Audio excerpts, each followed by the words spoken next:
എല്ലാ പ്രേക്ഷകർക്കും സഞ്ചാരം പരിപാടിയിലേക്ക് സ്വാഗതം. ചരിത്രമുറങ്ങിക്കിടക്കുന്ന കണ്ണൂരിൻ്റെ മണ്ണിലൂടെയാണ് നമ്മുടെ ഈ യാത്ര. ഇവിടുത്തെ സവിശേഷത നഗരത്തിലെ റോഡുകൾ തന്നെയാണ്. ഇവിടെ ടാർ ചെയ്ത റോഡ് ഏറിയാൽ ഒരാഴ്ച വരെ അങ്ങനെ കിടക്കും.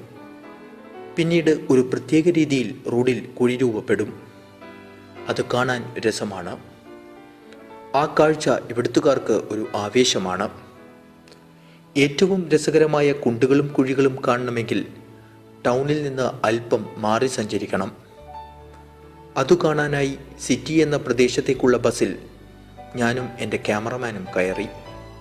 കാഴ്ചകൾ ചിത്രീകരിക്കാനായി ഞങ്ങൾ ബസ്സിൻ്റെ പിൻസീറ്റിൽ തന്നെ ഇടം പിടിച്ചു. ഫുട്പാത്തുകൾ വഴിയോര കച്ചവടക്കാർ കൈയടക്കിയിട്ടുണ്ട്.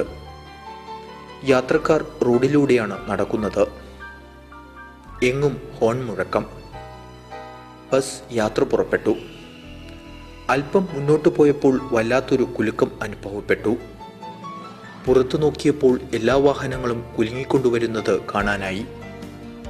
സാഹസിക യാത്രയ്ക്ക് ഇവിടുത്തുകാർക്ക് എവിടെയും പോകേണ്ട കാര്യമില്ലെന്ന് മനസ്സിലായി. അധികൃതരെ ഇടയ്ക്കിടെ യാത്രക്കാർ പുകഴ്ത്തുന്നുണ്ടായിരുന്നു. കേട്ട് ശീലമില്ലാത്തതുകൊണ്ട് ഞങ്ങൾ ചെവി പൊത്തി.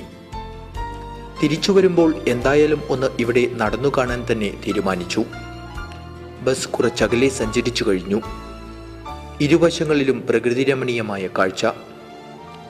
ഇവിടെയുള്ള കുഴികൾക്കൊരു പേരുണ്ടത്രേ, നരകക്കുഴികൾ.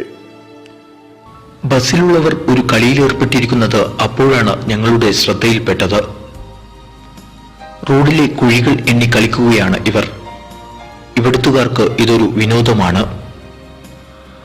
കാടുകളും മലകളും ഒന്നുമില്ലാത്ത സ്ഥലമായതുകൊണ്ട് അധികൃതർ നഗരത്തിൽ തന്നെ ഇത്തരം സാഹസിക സംവിധാനങ്ങൾ ഒരുക്കിയതാണത്രേ. ബസ്സിനുള്ളിൽ പിടിവിട്ടാൽ യാത്രക്കാർ തെറിച്ചു പോകും. അതുകൊണ്ട് ഞാനും ക്യാമറമാനും ബസ്സിന്റെ കമ്പിയിൽ പിടിച്ചിരുന്നു.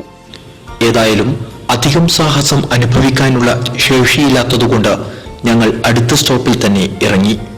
അങ്ങനെ ഞങ്ങൾ സിറ്റിയിലെത്തി. യാത്രക്കാർ എന്തോ പറഞ്ഞുകൊണ്ട് ഇറങ്ങുന്നുണ്ടായിരുന്നു. കുറച്ച് പുളിച്ചതാണ്.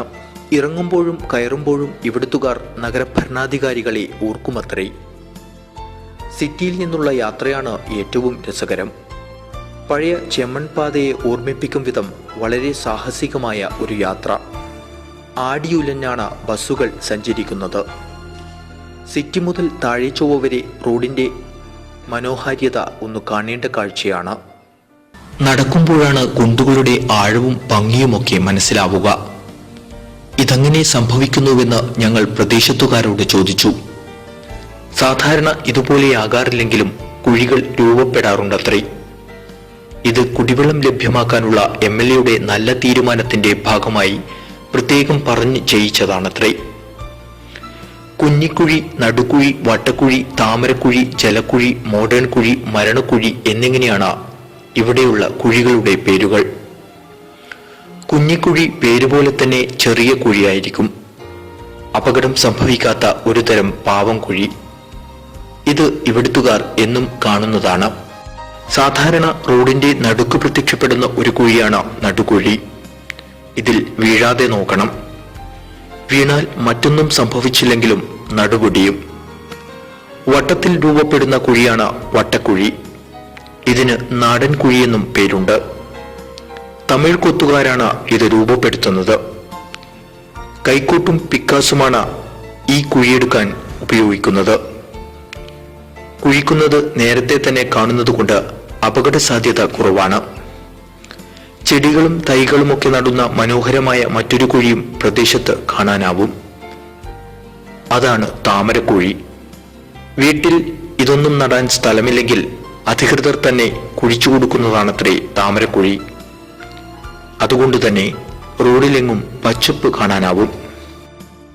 മഴ പെയ്താലും കുടിവെള്ള പൈപ്പ് തുറന്നു വിട്ടാലും രൂപപ്പെടുന്ന ഒരു കുഴിയാണ് ജലക്കുഴി. ഇത് രൂപപ്പെട്ടാൽ പിന്നെ കയ്യിൽ യാത്രക്കാർ ഒരു വടി കരുതും. കുഴിയുടെ ആഴം പരിശോധിക്കാനാണത്രേ ഇത്. എങ്കിൽ മാത്രമേ തുടർന്ന് യാത്ര ചെയ്യാനാവുകയുള്ളൂ. ആഴമുണ്ടെങ്കിൽ അല്പം മാറി വേണം സഞ്ചരിക്കാൻ. ഇല്ലെങ്കിൽ 8ന്റെ പണിയാണ് കിട്ടുക. മണ്ണുമാന്തി യന്ത്രം ഉപയോഗിച്ച് ചളിക്കുളമാകുന്ന കുഴിയാണ് മോഡേൺ കുഴി. നല്ല പൈസ ചിലവുള്ള കുഴിയാണിത്. മരണക്കുഴിയാണ് ഏറ്റവും അപകടം പിടിച്ച കുഴി. ഇതിൽ വീഴാതെ നോക്കണം. യാത്രക്കാർ വളരെ കഷ്ടപ്പെട്ടാണ് ഈ കുഴികൾ മറികടന്നു പോകാറുള്ളത്.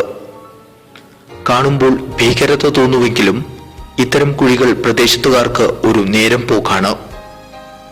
5 കിലോമീറ്റർ സഞ്ചരിക്കണമെങ്കിൽ ഏതാണ്ട് 1 മണിക്കൂറിനടുത്ത് യാത്ര ചെയ്യണം. അതാണ് ഞാൻ നേരത്തെ പറഞ്ഞത് നേരം പോക്കാണെന്ന്. കുഴിക്കാഴ്ച അല്പനേരം നോക്കി നിന്നതിന് ശേഷം ഞങ്ങൾ മറ്റൊരു പ്രദേശമായ കക്കാട് ഭാഗത്തേക്ക് പോയി. പേരിലൊരു കാടുണ്ടെങ്കിലും എവിടെയും കാട് കാണാനായില്ല. അതുപോലെ എവിടെയും റോഡും കാണാനായില്ല. ഒരു ബൈക്കുകാരന്റെ സാഹസികത ഞങ്ങൾ അവിടെ നല്ലവണ്ണം ആസ്വദിച്ചു. വെള്ളവസ്ത്രങ്ങൾ ധരിച്ച് ഇവിടെ ആരും നടന്ന് യാത്ര ചെയ്യാറില്ല. അധിക നേരം അവിടെ ആ റോഡിൽ സമയം ചെലവഴിക്കാനുള്ള ക്ഷമയില്ലാത്തതിനാൽ ഞങ്ങൾ തിരിച്ച് ഫോർട്ട് റോഡിലേക്ക് എത്തി. സമീപത്തുള്ള സ്റ്റേറ്റ് ബാങ്കിൽ നിന്നും ജനങ്ങൾ പണമിടപാട് നടത്തുന്നുണ്ട്.